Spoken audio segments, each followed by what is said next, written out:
Une production des studios Bass.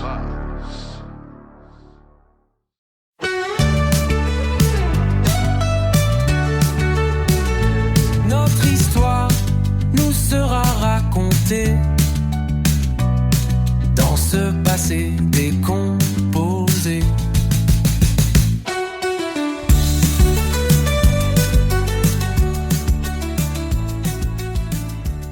Bienvenue à un tout nouvel épisode du Balado Passé Décomposé. Nous sommes très heureux de vous retrouver pour ce 4e épisode déjà. Je m'appelle Guillaume Beaulieu et bien sûr, je ne fais pas ça seul, ce beau projet. Je suis accompagné par mon co-animateur Martin Archambault. Eh oui, monsieur, le seul et l'unique. Comment ça va? Ça va très bien. Passez un beau 2 semaines? Un très beau 2 semaines. Là, ça commence. Là, on est rendu fin octobre. Il fait noir de bonheur. Ouais. Ben, qu'est-ce que tu veux? C'est le cycle de la vie. Oui, puis enregistrer des petits épisodes comme ça met un peu de bonheur. Fait que c'est parfait. On peut écouter ça même quand il fait noir. Ça nous redonne le sourire. Bien sûr, bien sûr. Avant d'aller trop loin, on se doit de remercier notre commanditaire. Donc, l'épisode est présenté par généalogie-québec.com, la plus grande collection en ligne d'archives historiques du Québec et du Canada, avec plus de 100 millions de documents pour retracer votre histoire familiale. Et en tant qu'auditeur, vous profitez d'un rabais exclusif de 25% en vous abonnant en entrant le code promotionnel Histoire25, tout en un mot, dès votre achat. Est-ce que tu peux nous rappeler, Martin, où est-ce qu'on peut nous suivre? Bien sûr, ben on peut nous suivre. Autre que dans la rue, s'il vous plaît. Oui, non, mais ça, j'aimerais mieux pas, si c'est possible. Mais on peut nous écouter et suivre les développements de notre magnifique projet de balado de différentes façons. Premièrement, notre site web, passédécomposé sans accent.com. Donc, vous allez nous trouver sur le web, une page web où vous avez accès aux archives de nos balados, bien entendu. Donc, si vous êtes en train d'écouter celui-ci, vous dites « Ah, il y en a eu 3 autres avant », ben, vous pouvez aller les écouter directement sur notre site web. Vous avez également une section pour nous écrire. C'est bien apprécié quand vous prenez le temps de nous écrire, nous dire ce que vous pensez du projet. Si vous avez des suggestions pour nous, des idées, gênez-vous pas, on est preneurs. Vous pouvez également nous retrouver assez facilement sur Facebook, donc Passé Décomposé, le podcast. On a une page Facebook sur laquelle, évidemment, on publie quand on a des nouveaux épisodes, mais je vous incite à aller la voir souvent puisque nous y publions des petits compléments des épisodes qu'on a dans le balado. Donc, parfois, on va parler d'un sujet, on va vous mettre des images, on va vous donner des compléments d'information. Donc, prenez l'habitude d'aller voir notre page Facebook. Certainement. Vous allez vous trouver là de l'information qui est complémentaire à ce que vous allez avoir entendu. Et je vous rappelle que si vous nous écoutez via une plateforme de balado-diffusion populaire comme Apple Podcast, Spotify ou peu importe, vous pouvez prendre le temps de mettre un petit commentaire et de nous mettre une cote. Là, c'est un petit système d'étoiles. Donc, vous pensez sûrement qu'on mérite 5 étoiles. Vous allez mettre le petit 5 étoiles.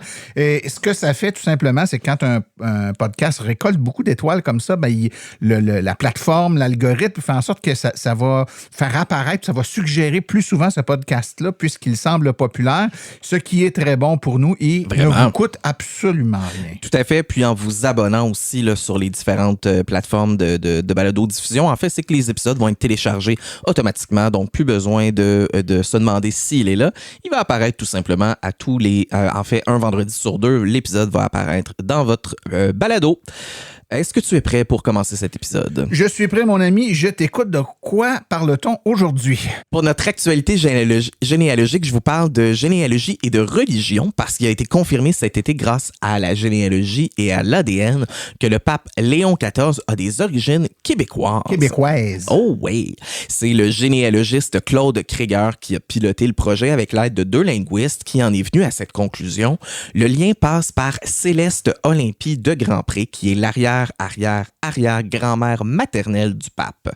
Céleste est née d'une relation d'adultère, ce qui compliquait un peu les recherches, mais toutefois, avec le recoupement de banques de données d'ADN, les nombreuses recherches qui ont été effectuées, on a réussi à relier Céleste Olympie de Grandpré à Pierre Boucher de Boucherville, explorateur et fondateur de la ville du même nom. Donc, c'est certain qu'on est loin d'une affiliation linéaire, là. Donc, père du père du père, ainsi de suite, mais quand même, on peut affirmer avec confiance qu'il y a du sang québécois qui coule dans les veines de ce cher Léon XIV. Personnellement, j'ai été faussé dans mes idées parce que le vrai nom de Léon XIV, c'est Robert Francis Prévost, donc Robert Francis Prévost. Et en plus, il est né à Chicago, qui est donc pas très loin du Canada. Toutefois, avec quelques lectures, on comprend assez rapidement que Prévost, c'est pas le nom de famille depuis de nombreuses années. En fait, son grand-père, je vais sortir mon plus bel italien, s'appelle Salvatore Giovanni Gaetano Regitano, donc un Italien. Et son épouse était une Française, Suzanne Fontaine. Et lorsqu'ils vont faire baptiser leurs enfants, j'imagine dans le but de faciliter la transition vers les États-Unis et tout, on va prendre le nom de famille de Prévost, qui était la mère de Suzanne. Donc, le père du pape s'est fait baptiser Prévost et c'est ainsi de suite que le nom s'est poursuivi. Donc, il y a quand même un peu d'origine, mais à ce moment-là, plus française vraiment en France. En gros, là, avec ses grands-parents paternels et maternels seulement les grands-parents, le pape Léon XIV a des origines italiennes, françaises, américaines et haïtiennes. Et là, si on remonte encore plus haut, ben là, il y a des origines vraiment d'un peu partout. C'est un citoyen du monde, ce cher Léon. Oui, c'est un Montréalais. Ben, tout à fait. Petite nouveauté aussi qu'on rajoute à partir de l'épisode d'aujourd'hui, c'est le segment Mot du jour. Martin, tu veux nous expliquer un mot qu'on entendait souvent à l'époque, expliquer un peu l'origine, c'est bien ça? Oui, c'est ça, le mot du jour. On va voir ça régulièrement dans le balado. Donc, très court, vous allez l'entendre. On prend un mot ou une expression ou un concept qui date de la Nouvelle-France et on vous l'explique en quelques mots. Donc, avec ta permission, mon cher ami, on y va avec le premier.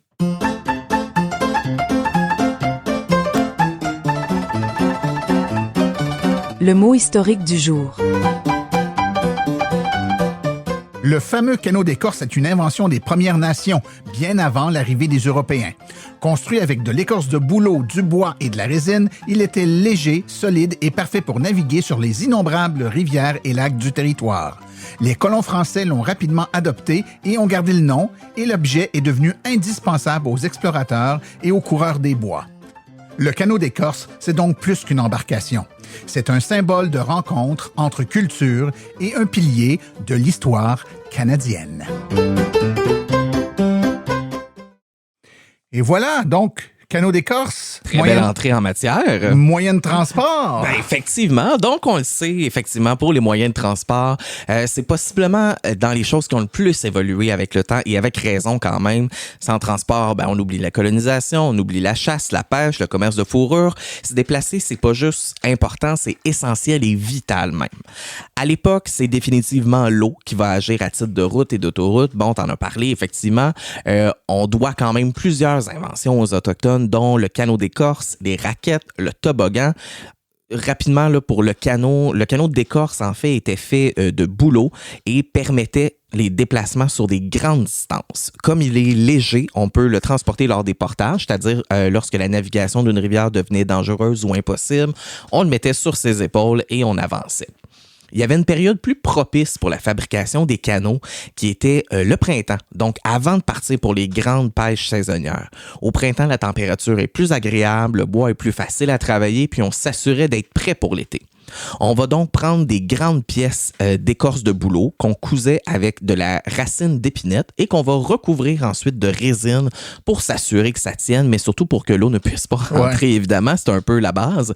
Ensuite, pour renforcer tout ça, on va utiliser un bois qui est très résistant comme le cèdre pour faire l'armature, donc la forme du bateau. Ensuite, on met les deux parties une dans l'autre, on coud ça encore et on le met dans l'eau pour voir s'il n'y a pas de l'eau qui rentre à quelque part. Si jamais l'eau pouvait s'infiltrer, on calfeutrait les joints en ajoutant de la résine de pin ou d'épinette qu'on mélangeait avec de la graisse d'ours. Je sais pas comment qu'ils apprenaient, je suis pas sûr, je veux le savoir. Ouais. C'est pas moi qui irais ça, c'est sûr. C'est ça. En figeant, ça devenait une colle qui était quand même très efficace. Par contre, qui dit léger dit souvent fragile. Donc, un faux mouvement durant un portage, une marchandise trop lourde, on peut facilement défaire les coutures. Donc, à ce moment-là, au lieu de le jeter, on rajoutait d'autres couches d'écorce de bouleau par-dessus, d'autres gommes de pain pour faire une patch en bon français. De façon générale, le bateau mesurait environ 8 mètres de longueur et pouvait supporter le poids de 2 adultes et 2 enfants, en plus de stock, de matériel qu'on pouvait amener. Selon toi, Martin, et vous aussi, les auditeurs, jusqu'à combien de livres un canot pouvait supporter en plus des humains qu'il y avait dedans? 200 livres? C'est quand même... c'est plus que ça, en fait. Le canot pouvait supporter jusqu'à 330 livres de matériel en plus des humains qui étaient dedans. 150 kilos, là, si on fonctionne avec le système métrique. Je sais pas pour vous, moi, j'étais quand même assez surpris de savoir qu'en plus de 2 adultes, 2 enfants, mettre 330 livres de fourrure, de peu importe, et tout ça flottait, c'est quand même assez surprenant. Est-ce que toutes les Premières Nations fabriquaient leurs canots de la même façon? La base était la même, mais là, à un moment donné, il faut bien les différencier. C'est ça. Parce qu'il n'y a rien qui ressemble plus à un morceau de bois qu'un autre morceau de bois. Donc, pour différencier les canots, chaque nation avait une façon de faire la pointe du canot. Pour certains, c'était plus arrondi. Pour d'autres, c'était un peu plus pointu. D'autres qui étaient plus hauts, d'autres plus bas. En fait, là, tu parlais de la page Facebook Passer décomposer le podcast. Dans les prochains jours, je vais déposer une illustration de Diane Boily qui démontre les différentes finitions selon les différentes Premières Nations qui avaient pour se démarquer. Évidemment, avec le temps, les colons, les Canadiens français vont aussi apprendre à faire des canots et vont l'utiliser pour se déplacer. Je comprends que c'était utile, les canots, là, pour les petites et les moyennes distances, mais les colons sont tout de même pas arrivés ici en traversant l'Atlantique là-dessus. Non, effectivement, là, c'était pas là-dessus qu'on traversait l'Atlantique parce qu'on se serait pas rendu. On utilisait plutôt à l'époque des gros bateaux avec des voiles. On appelait ces bateaux-là des nefs ou des caracs, alors que les canots peuvent mesurer environ 8 mètres de long. Les nefs, quant à elles, mesurent entre 25 et 45 mètres de longueur et entre 8 et 12 mètres de largeur. Donc, c'est gros. C'est vraiment beaucoup plus gros, là, évidemment. Dans la cale du bateau, ce qu'on pourrait appeler un peu le sous-sol du bateau, il y a de la place pour entreposer des choses comme de la nourriture, matériaux de construction, la place pour entreposer, tout ça se calcule en tonneaux, qui est littéralement le nombre. Tonneaux. C'est ça, le nombre de tonneaux qu'on pouvait rentrer. Ça varie vraiment beaucoup là, d'un bateau à l'autre. Vous allez voir que c'est quand même un chiffre assez large, mais on peut entreposer entre 40 et 200 tonneaux, tout dépendant de la grosseur du bateau. C'est quand même des bateaux assez grands physiquement, mais on se rappelle qu'en plus de la marchandise, il y a des gens qui voyagent là-dessus. Ouais. Je crois l'avoir déjà dit, mais les traversées durent en moyenne 45 à 60 jours selon les conditions météorologiques. Les conditions d'hygiène sur les bateaux, ça laisse grandement à désirer. Les colons sont entassés dans la cale, justement, avec les animaux, avec le matériel. Donc, si un colon est malade, c'est pas mal tout le bateau qui y passe. En fait, Martin, là, ces traversées-là étaient tellement laborieuses qu'on les appelait... on appelait ces bateaux-là des cercueils flottants. Ça te donne une idée? C'était pas très agréable voyager là-dessus. Non, ça doit pas. Écoute, on se concentre beaucoup sur canaux, bateaux, donc on est sur l'eau. Puis je comprends effectivement que les colons ont beaucoup... il fallait qu'ils traversent jusqu'ici, donc c'est en bateau. Puis quand ils se déplaçaient à l'intérieur des temps, souvent, ils essayaient de trouver les rivières, le fleuve, puis tout ça. Donc c'était vraiment des autoroutes, le réseau hydraulique. Mais on ne peut pas aller partout, toujours sur l'eau. À un moment donné, il faut d'autres moyens de transport pour être capable de se déplacer sur la terre ferme, entre autres. Quels étaient les autres moyens que tu utilisais pour continuer à se déplacer quand ça ne pouvait pas se faire sur l'eau?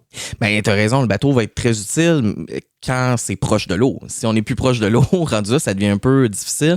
Donc, au-delà du transport, la colonie va avoir besoin de force aussi pour des travaux manuels. Donc, en 1663, le gouverneur de Trois-Rivières, Pierre Boucher, qu'on a parlé, donc l'ancêtre du pape, va signaler en fait à Louis XIV, au roi, qu'il n'y a aucun cheval sur le territoire de la Nouvelle-France puis que ça pourrait être très utile pour les déplacements et pour les travaux. Et il y a même un argument de taille à donner au roi, comme la Nouvelle-France, ce n'est que des prairies ou presque, il manquera jamais de foin pour les nourrir. Louis XIV va accepter cette demande-là et va envoyer 20 chevaux de son propre haras. Un haras, de façon très, très résumée, là, c'est un peu comme les écuries. C'est sa flotte de chevaux. Donc, dans le cas de Louis XIV, on va parler d'un haras royal qui était donc la flotte équine du roi. J'ai réussi à inclure le mot équine et je suis vraiment très fier de ça. Check. Donc, le roi Louis XIV va envoyer 20 chevaux, mais en route, il y en a malheureusement 8 qui décèdent. Donc, les 12 chevaux qui vont arriver à Québec, il y a 12 chevaux qui vont arriver à Québec le 16 juillet 1665. Il y a une religieuse du nom de Marie, mère de la réincarnation, qui va envoyer une lettre au roi dans les semaines qui suivent pour dire à quel point les chevaux sont utiles et grâce à eux, là, on peut maintenant travailler et on peut attacher un chariot. Donc, elle veut vraiment remercier le roi Louis XIV pour ça. Et petit ajout intéressant d'ailleurs, comme les chevaux coûtaient de l'argent mais n'en ramenaient pas nécessairement, et qu'en plus la quantité était limitée, ben l'intendant Jean Talon va faire une sorte de commerce avec les chevaux. Il va signer un contrat avec des gens pour louer le cheval sur une période de 3 ans. Ah, des contrats de location, c'est chevaux comme ses autos. Exactement. Et durant ce contrat-là, ben, les locataires pouvaient utiliser le cheval, évidemment, pour le transport, travailler la terre, mais ils devaient obligatoirement en prendre soin, évidemment, et le faire reproduire afin de redonner à Jean Talon au moins un poulain durant les périodes de 3 ans. Donc, ça pouvait être au début, ça pouvait être à la fin, mais durant ces 3 années-là, il était obligé de redonner au moins un poulain à Jean Talon. Les poulains vont ensuite être loués une fois adultes, puis les mêmes exigences vont être demandées. Donc, on rapporte de l'argent à la colonie, on s'assure que les chevaux se multiplient et les colons peuvent mieux travailler et se déplacer. C'est vraiment très gagnant. Là. Ce système-là va avoir été d'une grande efficacité parce que les chevaux qui ont été importés entre 1667 et 1670 vont donner naissance à environ 13 000 poulains en plus ou moins 100 ans. Donc, les chevaux vont être utilisés pour se déplacer sur des moyennes distances, oui, mais on va commencer à entendre des phrases du genre « Mon cheval est plus rapide que le tien » et certains colons vont commencer à organiser des courses de chevaux avant même l'hippodrome de Montréal. Oh là là. Et ces courses-là vont amener les premières limites de vitesse, en fait, dans les villes parce que ça devenait trop dangereux. Ben écoute, justement, on peut s'imaginer qu'au début, ces chevaux-là gambadaient un peu n'importe où, mais à partir du moment où ça va s'organiser, ça va se structurer, les villes vont s'organiser.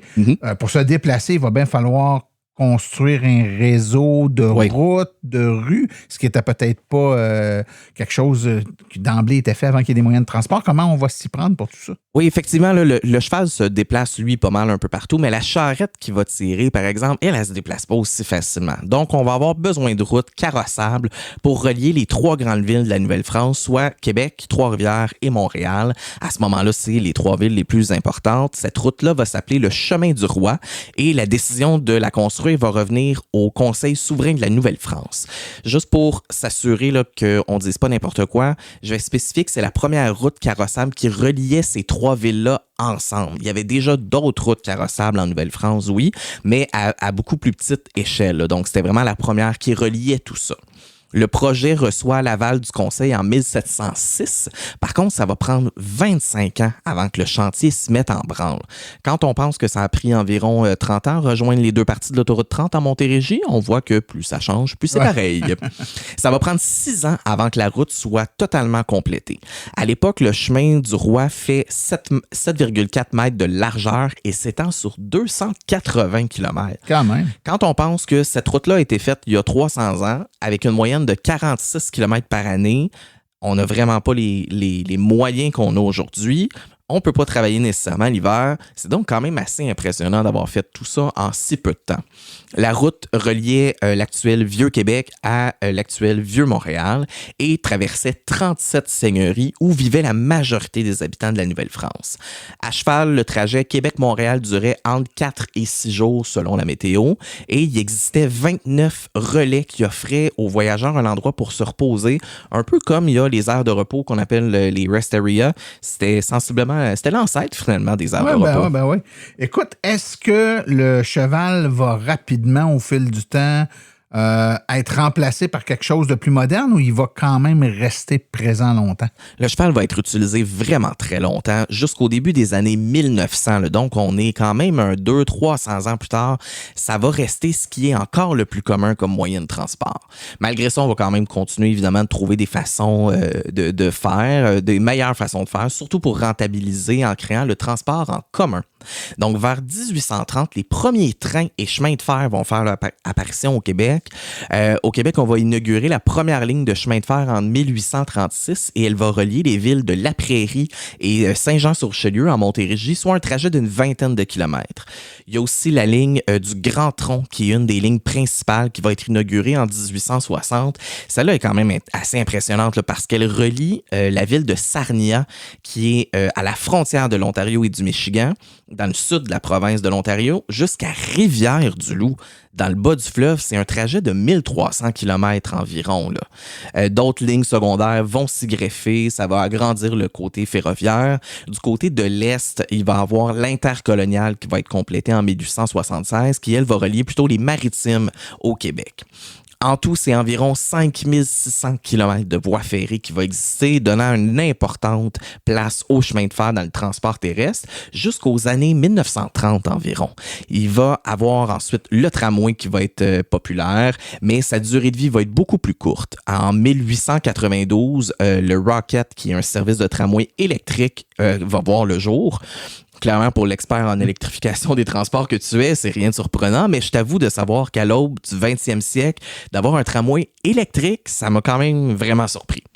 Après 20 ans d'utilisation, il va y avoir 368 km de voies en service pour le tramway et le nombre de passagers va dépasser le stade des 107 millions en 1910. En 1933, le tramway atteint pas mal son apogée et avec 513 kilomètres de voies.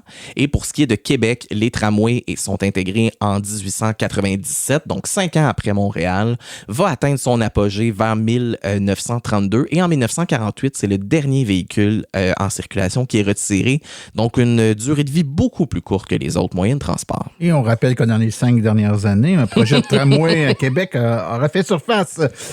Est-ce que c'est clairement, Guillaume, l'arrivée de la voiture, de l'automobile, qui a fait mal au transport collectif comme le tramway, le train, puis à l'utilisation des chevaux? Oui, c'est sûr que ça a quand même créé un gros impact. Au début de l'été 1897, les habitants de Québec ont un seul sujet de conversation, c'est la voiture qui marche tout seul du docteur Henri-Edmond Casgrain. Casgrain, là, c'est un chirurgien dentiste de la ville de Québec. Il est déjà très réputé parce que lui, il a même déjà inventé un procédé pour fabriquer des dentiers. Il a inventé une machine pour faire des cigarettes. C'est déjà quand il est même... high-tech, le monsieur. Il s'y connaît, là. Lui, il va faire un voyage aux États-Unis. Il va tomber sur le charme de cette nouvelle technologie qu'on appelle l'automobile.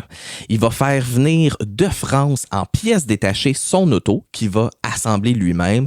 Donc, on le considère comme le premier automobiliste québécois avec sa Léon Bollé, qui était le nom de sa voiture. Et attention, ça roulait vite. Cette voiture a 3 vitesses différentes, soit 8, 14 et 29 km/h. Ah, quand même. Ben pour l'époque, effectivement, c'est quand même assez comme surprenant. une trottinette de nos jours. Oui, les trottinettes électriques, Ouais, vélos à ça. assistance électrique et tout ça, là, on est dans ces vitesses-là quand même. Ça, c'est pour la ville de Québec. À Montréal, c'est le promoteur immobilier Ucal Henri d'Endurant à qui revient l'honneur d'être le premier automobiliste, alors que le docteur Casgrain, lui, s'est tourné vers la France pour acheter sa voiture. D'Endurant va carrément l'acheter du côté des États-Unis, où il fait l'acquisition d'une voiture à vapeur de marque Waltham en mai 1899. C'est un amateur de voitures d'endurant, donc il se porte acquéreur de plusieurs autres voitures dans les années qui suivent. Face aux critiques, voire même aux plaintes de certains citoyens qui apprécient très peu ces machines-là, qui effraient les chevaux, entre autres, D'Endurant va se rendre à l'hôtel de ville de Montréal et va demander un permis de circulation pour pouvoir utiliser sa voiture légalement, puis comme il l'entend. Dis-moi pas que c'est lui qui leur a donné l'idée des permis de conduire. Je pense que c'est de sa faute. Ah, c'est de sa faute, ça, la sac, là. C'est lui, ça. OK. Puisque son auto ne correspond à aucune catégorie connue, c'est pas un cheval, c'est pas... Un tramway, on connaît ouais. pas ça. On va y remettre une plaque de vélo en guise d'immatriculation. Mais bon, ça va être ça. L'intérêt pour l'automobile va augmenter très rapidement. Là. En 1902, il y a à peine une dizaine de familles qui ont une voiture à Montréal. 16 ans plus tard, c'est 9617 autos qui sont dans la ville. Fait qu'une autoroute bloquée, ça ne part pas d'hier. Ça se fait pas aussi facilement qu'aujourd'hui, la conduite automobile. Déjà, les routes ont beaucoup de courbes parce qu'à l'époque, c'est plus simple de contourner un obstacle que de le déplacer ou de le gravir. Et aussi, la majorité des routes sont faites en terre. Donc, s'il pleut, ça devient de la boue. Les voitures de l'époque ne sont pas équipées pour rouler dans ces conditions-là. Et au contraire, quand il fait trop beau, il y a beaucoup de poussière qui se soulève derrière les véhicules. Fait que c'est pas très agréable.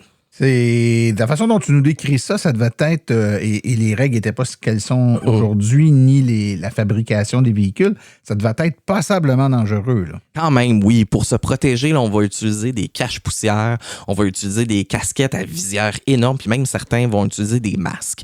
De nombreux récits de voyage font état de ces difficultés-là et montrent qu'un voyage en automobile relève davantage de l'aventure, pour ne pas dire de la témérité là, à ses débuts, plus que d'une façon pratique et rapide de se déplacer. Ouais. S'il fait trop chaud, ton moteur pouvait surchauffer. Donc, ça commençait à limiter en plus les moments où tu pouvais te déplacer. Faut pas qu'il fasse trop chaud, faut pas qu'il pleuve. Là, malgré tout, l'automobile va être quand même de plus en plus présente dans la vie des Québécois et à mesure que les années avancent, le nombre de voitures passe à plus de 200 000 voitures présentes au Québec après 1930 et grâce à sa production en série, bien évidemment, le coût diminue radicalement. Ça devient très accessible à plusieurs ménages de classe moyenne et on va également faciliter son utilisation en implantant des stations-service un peu partout et donc ça va devenir le moyen de transport le plus commun à ce jour. Écoute, mon cher ami, avant de tomber dans le deuxième segment où on va parler de notre famille du jour, je te propose d'aller écouter tout de suite une petite capsule historique. Avec plaisir.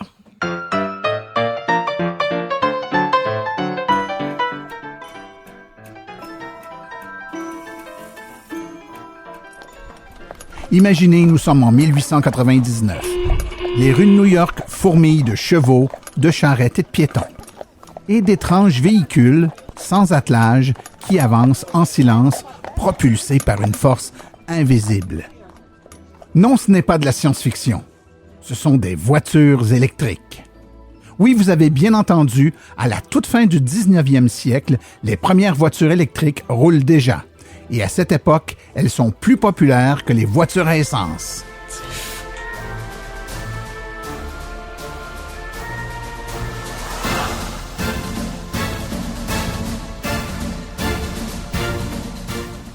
C'est qu'aux États-Unis, en 1900, environ 40% des véhicules étaient à vapeur, 38 à l'électricité et seulement 22 à l'essence. Pourquoi l'électrique plaisait tant? Simple, pas besoin de manivelle pour démarrer, pas d'odeur, pas de bruit, on appuie sur un bouton et ça roule, doucement, mais sûrement. La voiture électrique est parfaite pour la ville. Silencieuse, propre et facile à conduire.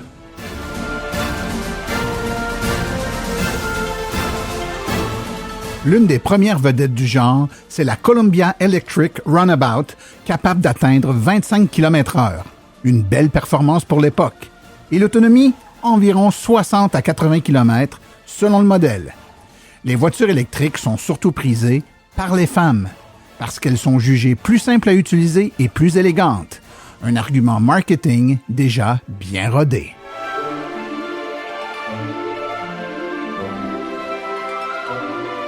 Alors pourquoi ont-elles disparu? Eh bien, au fil des années 1910, 3 révolutions changent tout. Premièrement, l'invention du démarreur électrique par Cadillac. L'un des plus gros avantages des voitures électriques, l'absence de manivelle. 2. La découverte de vastes gisements de pétrole au Texas, rendant l'essence beaucoup moins chère. Et 3. La production de masse de la Model T par Henry Ford. Grâce à la chaîne d'assemblage, une voiture à essence devient soudainement beaucoup plus abordable.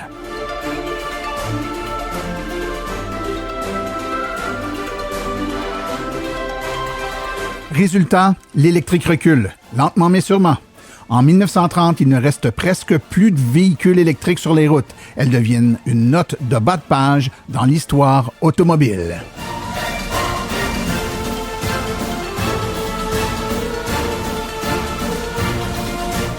Pourtant, elles ont laissé un héritage, l'idée que la mobilité pouvait être propre, silencieuse et accessible. Et tout ça existait déjà il y a plus de 120 ans.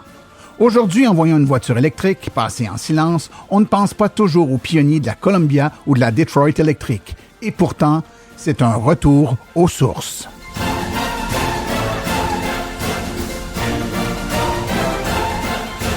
L'histoire des voitures électriques n'a pas commencé avec Elon Musk. Elle a commencé avec les inventeurs du 19e siècle.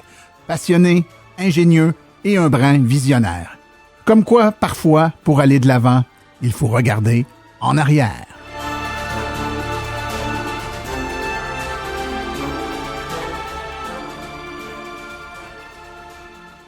Pas sûr que tu savais ça, hein?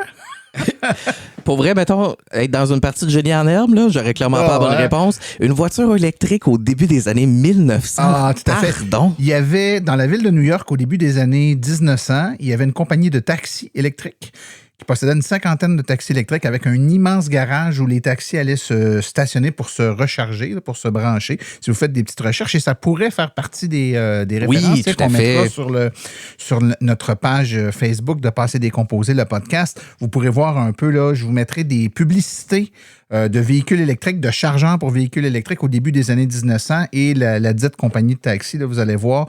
Donc, c'est pas récent. En fait, ça date d'avant la voiture à essence, la voiture électrique. Si on avait gardé cette idée. Eh oui, mais que veux-tu? là. La pas du gain. Allons tout de suite, sautons en pieds joints dans notre deuxième segment qui est notre patronyme, notre famille du jour. Et aujourd'hui, c'est la famille Lavoie. Notre ancêtre du jour, effectivement, Martin, c'est René Lavoie, qui est le premier Lavoie à être arrivé au Québec et l'ancêtre d'une grande majorité des familles Lavoie du Québec. Attention, ce n'est pas l'ancêtre unique, mais bien l'ancêtre le plus commun.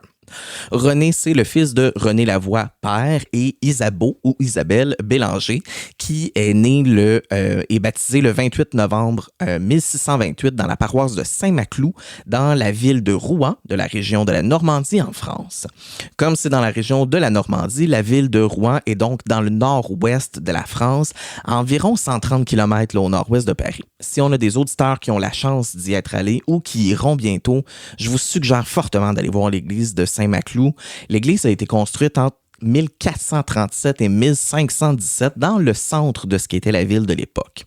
Pendant 400 ans, elle va rester droite et fière jusqu'à ce qu'elle soit endommagée durant la Deuxième Guerre mondiale, mais qu'à cela ne tienne, elle va être soigneusement restaurée. Donc, de nos jours, ça reste un repère architectural et historique majeur, témoin de tellement de moments importants de l'histoire de Rouen. On ne sait pas précisément quand est-ce que René va arriver en Nouvelle-France, mais on sait qu'il est déjà au Canada en 1655. Comment on sait ça? C'est grâce aux saisons navigables. Comme il se marie en avril 1656, c'est certain qu'il est arrivé au moins l'année précédente parce que les bateaux ne traversent pas durant l'hiver puis début du printemps. Donc, est-ce qu'il est arrivé en 1655 précisément? Impossible à savoir, mais ça serait possiblement dans ces années-là. Très intéressant tout ça. Peux-tu nous parler un peu de son mariage? Oui, il va épouser Anne Godin le 14 avril 1656 dans la basilique cathédrale Notre-Dame de Québec. Anne est née et baptisée en octobre 1639 à La Rochelle, qui est une importante ville portuaire de France. Elle est baptisée au temple calviniste de La Villeneuve. Ce lieu-là, c'était un lieu de culte pour les familles protestantes de France qui était assez importante quand même en nombre à l'époque. Donc, comme Anne est protestante et René est catholique, ils ne pourront pas se marier ensemble à moins qu'un des deux se convertisse à la religion de l'autre. De façon générale, là, c'était la personne protestante qui se convertissait au catholicisme. Mais dans ces cas-ci, c'est René qui va faire la transition. Donc, lui va décider de se convertir au protestantisme. Ils vont quand même se marier dans une église catholique, mais il n'y aura pas de cérémonie en tant que telle. Dans l'acte de mariage même, c'est écrit qu'une dispense a été donnée en lien avec la publication des bans et une autre dispense de toute cérémonie et pour des bonnes et justes raisons. Et ça, je vous cite mot pour mot ce qui était écrit. Bonne et juste raison.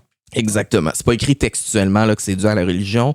On comprend quand même très bien que c'est ça la raison principale. Mais cette conversion-là au protestantisme ne durera pas très longtemps. En fait, là, 1 an après leur mariage, René va abjurer sa foi protestante et revenir au catholicisme. Il était pas sûr de son coup, hein? C'était un guest qu'il prenait, je pense. Merci de nous avoir parlé du mariage. La prochaine étape dans leur vie, j'imagine la famille, les enfants? Bien sûr, mais pour ça, il nous faut un espace pour s'installer. Donc, à l'époque, on avait 2 choix. Ou bien on avait notre propre terre qu'on défrichait, labourait, entretenait, ou alors on pouvait louer la terre de quelqu'un d'autre. Les Lavoie-Godin vont décider de prendre la deuxième option et louer la terre de Marguerite Rosé. Marguerite, c'est la veuve de Pierre Gagné, qui est un des 2 frères Gagné, qui sont les ancêtres d'une très grande majorité des Gagnés du Québec. Marguerite est âgée de 41 ans, est veuve depuis 4 mois, mère de 4 enfants âgés entre 3 et 13 ans. Elle n'a clairement pas le temps de s'occuper d'une terre. La location de la terre va donc servir les 2 parties, évidemment, parce que les Lavoie-Godin vont avoir une place où habiter, mais également, il y a une clause dans le contrat de location qui indique que la famille va devoir remettre à Marguerite Rosé 850 livres de blé pour la première année, 25 livres de pois, la légumineuse, qui est très importante pour la deuxième année, ainsi qu'un montant de 3 livres, l'argent. Cette terre-là est située à Sainte-Anne-de-Beaupré, directement face au fleuve. Ce sont 8 enfants qui vont voir le jour sur cette terre-là, soit 5 garçons et 3 filles. D'ailleurs, Martin, fait plutôt surprenant pour l'époque, le couple n'aura aucun enfant décédé à l'enfance. Les 8 enfants vont se marier et avoir des enfants.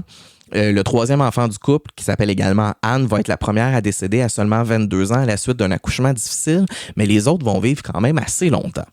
René Lavoie va se voir finalement céder cette terre-là qui habitait depuis environ 9 ans, le 7 octobre 1665. Tu as piqué ma curiosité quand tu as parlé de Sainte-Anne-de-Beaupré. Oui. N'est-ce pas dans cette ville qu'il y a une basilique où des miracles se seraient produits? Oui, exactement. La famille Lavoie va être témoin même de quelques-uns de ces miracles-là. Tiens donc. Avant d'entrer dans les détails, laisse-moi te raconter là, rapidement d'où vient cette croyance-là. En 1658, il y a un groupe d'immigrants qui viennent de Bretagne qui vont faire face à une violente tempête sur le fleuve Saint-Laurent alors qu'ils ont presque terminé leur voyage entre la France et le Québec. Les gens sur le bateau sont au bord du désespoir. Certains même se disent que c'est possiblement la fin là, pour eux.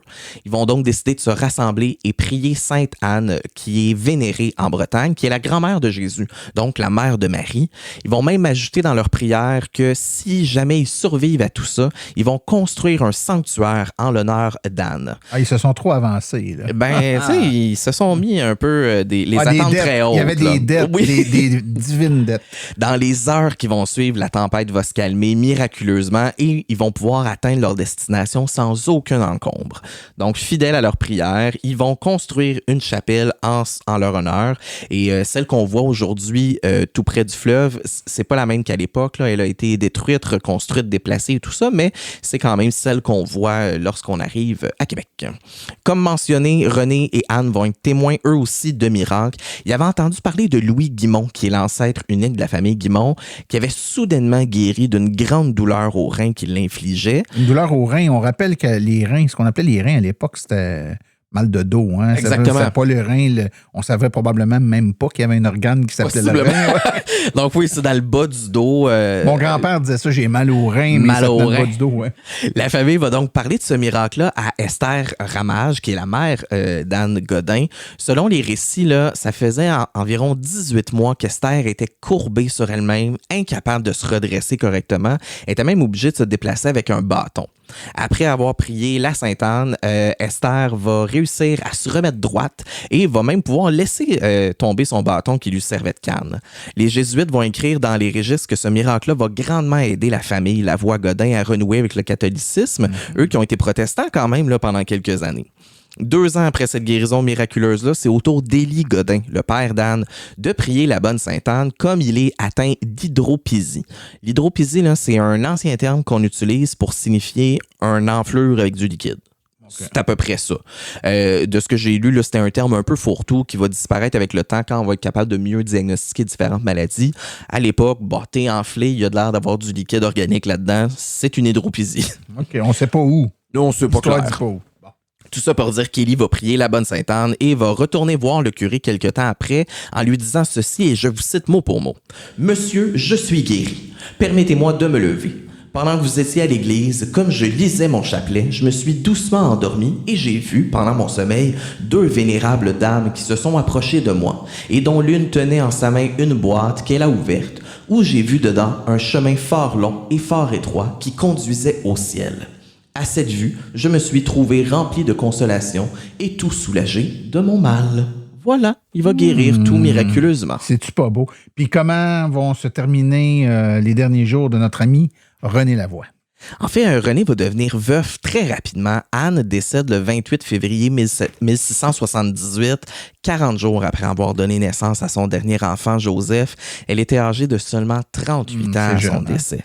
On peut penser que René va avoir l'aide de ses enfants peut-être un peu plus vieux, peut-être d'un certain entourage aussi pour s'occuper de tout ce qu'il avait à faire, parce qu'il va rester veuf jusqu'à son propre décès, ce qui est quand même rare à l'époque. Rare. Il se remariait souvent. Hein? On se remariait souvent. Par nécessité, pour être capable de passer au travers tout ce qu'on a à faire, ça prenait Exactement. Une femme pour les enfants, puis l'homme qui s'occupait de la terre, puis tout ça. Ouais. Donc, comment il aura réussi, l'histoire ne le dit pas, mais René va avoir réussi à faire tout le reste de sa vie seul. En petit saut dans le temps, 8 ans plus tard, René va vendre une partie de sa terre de Beaupré à son gendre Pierre Allard et à sa fille Anne Lavoie. Et en échange, Pierre et Anne s'engagent à le nourrir, le loger, entretenir son beau-père ou père jusqu'à la fin de ses jours, donc et même prendre en charge son enterrement. Donc ainsi, René est assuré de vivre ses dernières années en paix. Tu t'en rappelles, dans l'épisode des Cloutiers, on en avait parlé de ça aussi, que c'était le genre de choses qu'on faisait. Ouais. On cède une partie de la terre, mais en échange... Tu t'occupes de moi. Tu t'occupes de moi jusqu'à la fin. René va décéder subitement 11 mars 1696 à l'âge de 67 ans. C'est triste, mais c'est presque beau, en fait, de la façon qu'il est décédé. Dans son acte de sépulture, c'est inscrit qu'il décède subitement en chemin alors qu'il se rendait à la Sainte Messe de l'église paroissiale, donc en route vers l'église pour la messe. Il va être décédé et il va être enterré dans la même ville de Québec le lendemain de son décès. Eh bien, tu me vois venir avec mes grands sabots, puisque l'on parle de moyens de transport. Oh. Que reste-t-il de l'héritage de notre cher ami Lavoie aujourd'hui? Ben aujourd'hui, les descendants du couple Lavoie-Godin se trouvent un peu partout au Québec. Il y en a même dans le reste du Canada. Il y en a même quelques-uns aux États-Unis. Le nom Lavoie, là, qui était de base écrit avec un Y au lieu du I, va subir énormément de transformations orthographiques avec le temps. On peut là dénoter presque 10 façons différentes de l'écrire. Le nom va avoir été déformé aussi à certains moments, mais malgré tout, ça remonte tout à ce couple Lavoie-Godin. La ville de Beaupré va inaugurer en 2009 la rue Côte-René de Lavoie, tout près de la route 138, et j'ai été très surpris, mais comme désagréablement surpris, de voir que c'est le seul honneur qui va être fait envers cette famille-là en termes de toponymie. Il n'y a aucune rue ou rien d'autre, en fait, qui va porter ni même le nom d'Anne Godin. Je trouvais ça dommage quand même parce que ça a été une famille assez importante, une famille qui a fait sa marque dans la région de Beauport et malheureusement, aucun autre hommage qui vont être faits à cette famille. Moi, j'aime bien quand on est capable aussi de faire le lien entre des patronymes comme ça puis des personnes connues, des personnes célèbres qui ont porté ce nom-là. Puis je serais curieux à un moment donné de voir est-ce que, par exemple, Daniel Lavoie, le chanteur Daniel Lavoie, qui est qui vient du Manitoba, si je me trompe, c'est un franco-manitobain. Est-ce qu'il est un descendant de ce même Lavoie? Ça pourrait être intéressant de le savoir. Et dans le cas de Godin, on a l'entreprise québécoise Godin qui fabrique des guitares des guitares acoustiques de qualité exceptionnelle et de renommée internationale. Probablement des descendants aussi de cette famille Godin-là, mais c'est des choses qui restent qu'on pourrait vérifier et vous donner comme information. Mais dans les prochains épisodes, mon cher ami, on pourrait également regarder, c'est quelque chose qui avec une idée avec laquelle on jongle, mais on pourrait aussi essayer d'identifier des personnalités connues qui ont porté ces patronymes-là et d'essayer de voir où elles se situent dans cet arbre généalogique. Dans l'arbre généalogique de la famille en question. Vraiment. En fait, de nos jours aussi, le nom Lavoie est au 8e rang des noms les plus communs du Québec, avec 4 personnes sur 1000 qui portent ce nom. Effectivement, je pense que ça serait très intéressant là, qu'on puisse faire des liens, pas juste avec les personnes récentes. Oui, effectivement, Daniel Lavoie, Pierre Lavoie aussi, très intéressant, mais je pense qu'effectivement, ça serait le fun de voir si, à quelque part dans les années 1700, 1800, il n'y a pas eu d'autres Lavoie qu'on connaît peut-être un peu moins. Mais qui ont fait des grandes choses. Exactement. Donnez-nous vos commentaires sur ce sujet. Ne vous gênez pas de nous écrire sur notre page Facebook. Donc, on vous rappelle de vous abonner, page Passer Décomposer le podcast sur Facebook ou alors d'aller écouter le balado sur toutes les plateformes de balado disponibles ou sur notre site web passerDécomposer.com. Et oui, et parlez de nous à vos amis, à vos collègues, aux gens qui s'intéressent à l'histoire, à des gens qui portent le nom de famille. On l'a vu dans les épisodes précédents, là, des gens on voit qui, en bon français, tag là, des gens qui portent le nom de famille du thème de la journée. Comme aujourd'hui, on parle de Lavoie. Si vous connaissez, vous avez des amis qui portent le nom de famille Lavoie. Taguez-les dans nos posts qui portent sur un nom de famille en particulier, parce que ces gens-là, même si sont peut-être pas de nature ou se sont manifestés de nature hyper curieuse par rapport à l'origine de leur famille, c'est toujours intéressant. On est toujours curieux de savoir d'où on vient. Et en se faisant, donc en mettant en taguant, je cherche le bon mot. Hein, Je crois que c'est identifiant. En identifiant, donc, la personne que vous connaissez qui porte le patronyme dont il est question dans un épisode donné, ben, vous lui donnez accès directement à écouter cet épisode-là puis avoir des informations sur son propre ancêtre. Tout à fait, puis c'est un des plus beaux compliments, je trouve, qu'on a reçu depuis les 2 derniers mois là, avec le podcast. Et j'ai reçu quelques messages qui me disaient « Je suis pas fan d'histoire nécessairement, pas fan nécessairement de généalogie, mais j'étais pas capable d'arrêter de l'écouter. Je voulais quand même savoir la suite. Je trouvais ça quand même intéressant. C'est quand même un super beau compliment qu'on peut avoir. Tout à fait. Est-ce que tu as envie de savoir le thème de notre prochain épisode, Martin? Moi, je suis curieux, hein, fait que c'est sûr. Puis de toute façon, il faut voir que je travaille un peu, hein, fait qu'il faut que je le sache quand même. On a 2 semaines pour préparer tout ça. On va parler du système d'éducation en Nouvelle-France et de la famille Michaud avec un seul ancêtre unique pour tous les Michauds du Québec. Excellent. Ben, sur ça, mon cher ami, je te souhaite un bon 2 semaines. Vous, les auditeurs également, on vous souhaite un excellent 2 semaines. Prenez soin de vous autres. On se revoit bientôt. Merci. Bye-bye.